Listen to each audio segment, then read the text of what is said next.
Do you remember the myth of Theseus who has to go kill the Minotaur? And when he goes down to kill the Minotaur, this girl Ariadne has a crush on him, so she wants to make sure he gets back safely. So she gives him sort of a ball of twine and says, "This will help you find your way back to me." But he still has to go in there and kill the beast. I think when we talk about healing, we've all been in places in our lives where we feel forgotten, betrayed, left, so deeply wounded, and how do you come back from that? And I was actually writing a collection of poems inspired by Ecclesiastes, you know, like A Time to Be Born, A Time to Die, all the different times, like that song, you know, what is that? A time to be born, a time to die. Turn, right, that one. So I had to write about a time to kill, and I was a little, oh God, what do I write about a time to kill, you know? How primal am I getting here? And this could get crazy. So I actually remembered the myth of Theseus, and somehow it helped me through it. And I was simultaneously going through one of those times we all go through. And here is a time to kill. 1. You're on its trail like Theseus. You hunt a minotaur. Half man, half bull. Your beast of transformation. Tragedy. A grunt from its huge body, echoing, released from some dark place, resounds. You think of her. She gave you tethered thread to find your way back, new birth cord.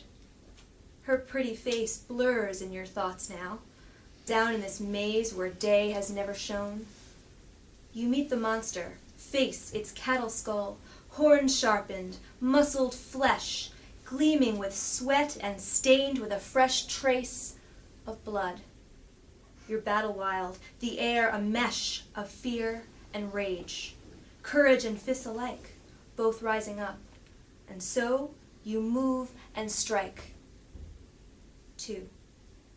Painted on cave walls of your former lives, and all within your one life, primal forms, scratched, bruised, transform their arms to wings. The drives of animal things, fierce, fleeting as storms, is what propels the dance to find its way. Through this labyrinth of judgment, anger, blame, sorrow, grief, violence, and any day a friend may weaken. They may curse your name, gossip, or lie. All this is nothing to the sufferings you've seen, the ones you've lost, to death, and to the world. Here's what to do. You'll vault over the monster, cry out, tossed, then turn and strike and knock it flat. Reborn, stand up, bow to the beast that made you mourn.